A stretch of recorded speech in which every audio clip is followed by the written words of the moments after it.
मैं प्रेम बाबू, राजधानी न्यूज़ 24 से। इस समय मैं कानपुर के मोती झील में मौजूद हूँ।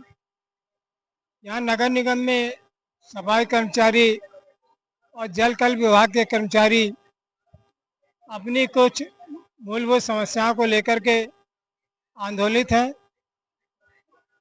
उसी सिलसिले में यहाँ पर आज कोई कार्यक्रम हो रहा था। आइए जानते हैं क्या है इनके मुख्य मुद्दे। अपना परिचय देते हुए बताइए सर, क्या क्या हो रहा है? मैं चमन खन्ना, कर्मचारी संघर्ष समिति का एक सिपह सलाह हूँ, छोटा सा सिपाही हूँ।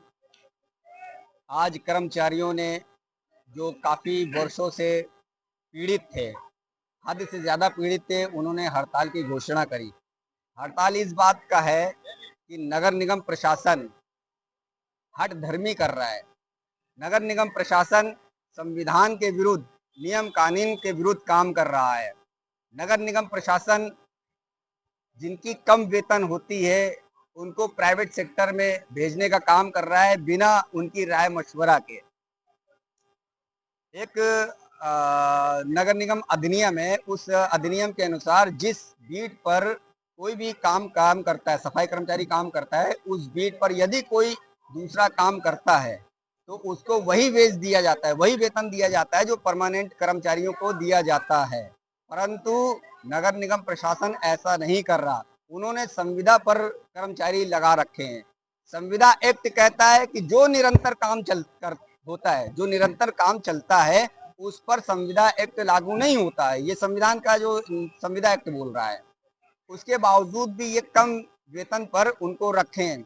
बहुत सारे ऐसे कर्मचारी हैं जिनको ये अचयनित सफाई कर्मचारी बोलते हैं। अचयनित सफाई कर्मचारी को भर्ती किसने किया? इनके पास कोई आदेश नहीं है। मैंने आरटीआई भी मांगा तो उनके पास कोई आदेश ही नहीं है। तो एक ये भी है। दूसरा, आउटसोर्स पे जो कर्मचारी इन्होंने रखे हैं, तो एक वर्तमान में एक कंपनी आउटसोर्स पे केवल मानव बल आपूर्ति कर रही, केवल आप एक बंदा दे देती है और उससे नगर निगम काम लेता है और उसका वेज कंपनी को देता है और कंपनी उसको वेतन दे देती है। उसको रीडिंग नगर निगम कर रहा है। अब नगर निगम प्रशासन क्या कर रहा है कि वो पूरा काम आउटसोर्स को दे रहा है, एक कंपनी को दे रहा है जिससे मोटी रकम ले रखी है। नगर निगम प्रशासन ने मोटी रकम ले रखी है और वो उसको पूरा काम दे रहा है। अब आप अगर उनको काम दे रहे हैं तो इनको वेतन देने की जिम्मेदारी किसकी होगी? कौन जिम्मेदारी लेगा? अभी आप खुद इतना शोषण कर रहे हैं। अभी उद्यान विभाग के कर्मचारियों को 30 दिन काम लेते हैं और 26 दिन का पैसा दे रहे हैं। और जो ये कर्मचारी वर्तमान में कर रहे हैं आउटसोर्स पे सड़क साफ कर रहे हैं, उनको भी एक की जगह 2-2 बीट पे काम लिया जा रहा है और मदद भी अलग से कराया जा रहा है। अभी 8 घंटे ड्यूटी के आधार पर आप काम ले रहे हैं। जो ये नया कानून मोदी सरकार ने लागू किया है कर्मचारियों के विरुद्ध, 12 घंटे की ड्यूटी। अब प्राइवेट सेक्टर में अगर ये हमारा कर्मचारी चला जाएगा तो इनसे 12 घंटे की ड्यूटी लेगा और क्या गारंटी है कि उसको समय पे वेतन नहीं मिलेगा? उनके सुपरवाइजर होंगे, उनके सारे अधिकारी होंगे। यहाँ का नेता, हम लोग कुछ भी नहीं कर पाएंगे। हम शिकायत किससे करने जाएंगे कि हमको वेतन नहीं मिला, हमको क्या मेरे ये नुकसान हो रहा है?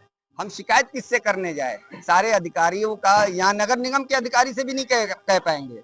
अगर हम नगर निगम के अधिकारी नगर आयुक्त से स्वयं कहने जाएंगे कि साहब वहां पर वेतन नहीं दिया जा रहा, तो वे स्वयं कहेंगे भैया तुम हमारे कर्मचारी नहीं हो। मैं आपको रोकना चाहूँगा।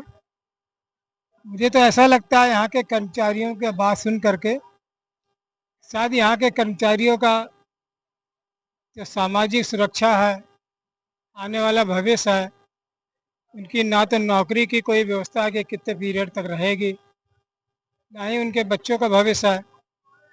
जब उस समय पे वेतन नहीं मिलेगा तो बच्चों की फीस कैसे जाएगी, बच्चों को पढ़ाना लिखाना, उनकी शादियाँ करना, ये सब चीज़ों को देखते हुए, और यहाँ तक कि जो मेरे कर्मचारियों से बात हुई है, उनकी सैलरी में काफ़ी अंतर है। 8-8, 9-9 हज़ार रुपये में सैलरी पे कर्मचारी को रखा गया है। ये सब समस्याओं को देखते हुए शायद कर्मचारी स्ट्राइक पे जाने की बात कर रहे हैं, क्या कहना चाहते हैं, आगे क्या?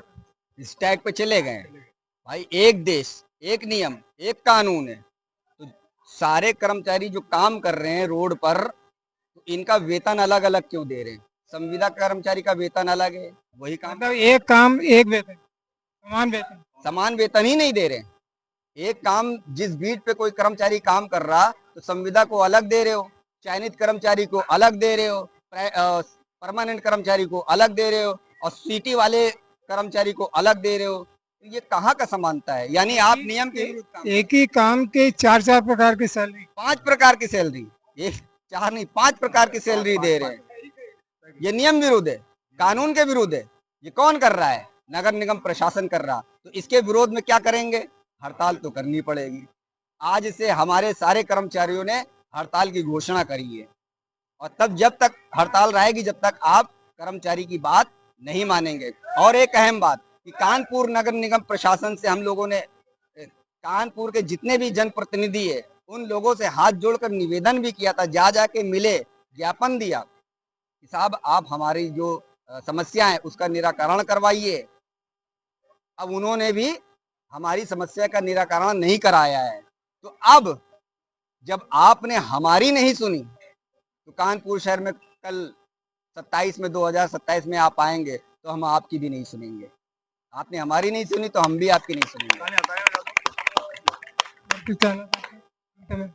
अंत में यही कहेंगे कि हमारे कर्मचारी मजबूत हैं, इनको अब दिखला देंगे अपनी ताकत, इनको अपनी ताकत दिखलाएंगे। ये बहुत सोचते कि ये लोग बिखरा हुआ है, ये बिखरे लोग है, कर्मचारी है, आउटसोर्स है, संविदा है, हम सबको एकजुट कर लिया है।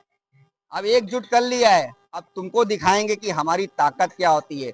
आपने हमारे पेट पे लात मारा है, तो हम भी आपके पेट पे लात मारेंगे। तुम्हें बैठने नहीं देंगे, नगर निगम में बैठने नहीं देंगे। हम कल से यहीं पर मौजूद रहेंगे। देखते हैं आप कब तक नहीं आएंगे। बहुत बहुत धन्यवाद।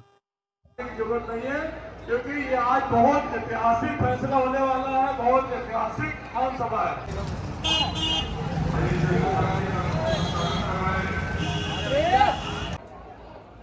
विकास जायसवाल पहले भी कर्मचारियों के साथ में था, और जो लड़ाई लड़नी पड़ेगी आगे भी आपके साथ अन्याय नहीं होने दिया जाएगा। इतनी बात कहते हुए अपनी बात को शिव मंगल वाल्मीकि जी हरिओम तक हम लोग लड़ाई लड़ेंगे, आपके साथ अन्याय नहीं होने देंगे। जय श्री राम।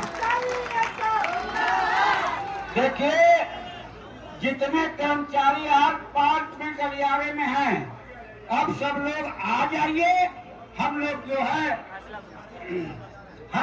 है 10 मिनट के अंदर मिलने आपको सुनाते हैं।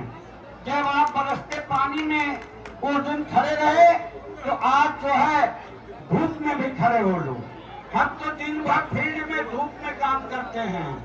तो आप लोग सब लोग अंदर वाले बाहर आ जाओ। जितने भी गलियारे में खड़े हैं सब लोग आ जाओ। पार्क में बहुत सारे कर्मचारी बैठे हैं, आइए हम लोग निर्णय लें। देखो, हम लोग गए थे, नगर आयुक्त ने निर्देश दिया, हम लोग बात किए, तो मिला जुला के बात नहीं बनी। हमने कहा टेंडर निरस्त होगा, इसके बाद ही कोई बात बनेगी। बताओ सही कहें? महिलाएं इतनी अब आप मेरे लोग घूमे हो क्या? बताओ सही बात है? अब जो है संचालक महोदय विनोद मेहता कहाँ गए? विनोद मेहता पानी बहुत पी रहे हैं। अरे वे पूरा सब जो है प्यासे हैं, तुम टैंकर खड़ा करा दिए, धूप में बर्फ जो है गड़बड़ा गई। तो अब ले भैया बोलो।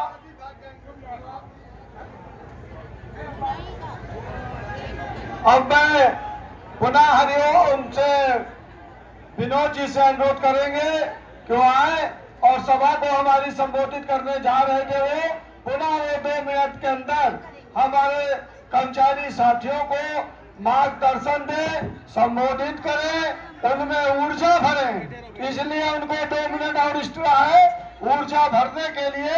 ऊर्जा भर के तब जो है अगले हम वक्ता को आपके सामने प्रस्तुत करेंगे।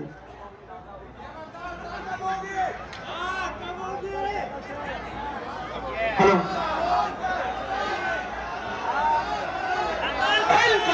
जिंदाबाद, हम जब एकता जिंदाबाद, हमसे जो टकराएगा, हमसे जो टकराएगा। कर्मचारी साथियों, आज आर और पार के लिए आपको बुलाया गया है। आप ध्यान से हमारे नेताओं की बात को सुनिए और उसके बाद अपना मत दे करके अपनी मोहर लगा करके, जब आपकी मोहर लगेगी तभी ये सभा समाप्त होगी और उसके बाद आगे का निर्णय लिया जाएगा। अब आप हमारे कर्मचारी नेता आदरणीय विनोद जी को संबोधित सुनने की कृपा करें। धन्यवाद संचालक महोदय। पहले आगे के बंदी का लोग बढ़ जाइए बोले आचार्य बढ़ जाइए। भाई 1 मिनट रुकिएगा। अगर तुम लोग बैठ जाओगे तो बहुत जल्दी निर्णय हो जाएगा। हम आधा घंटा नहीं लेंगे क्योंकि आप बचे हैं, हरिओम जी बचे हैं, यही 2 लोग निर्णय में पहुंचेंगे, काम खत्म हो जाएगा। बैठ जाओगे तो पीछे वाले भी सुन लेंगे। आगे वाले जो पीछे है, आप देख सकते हो।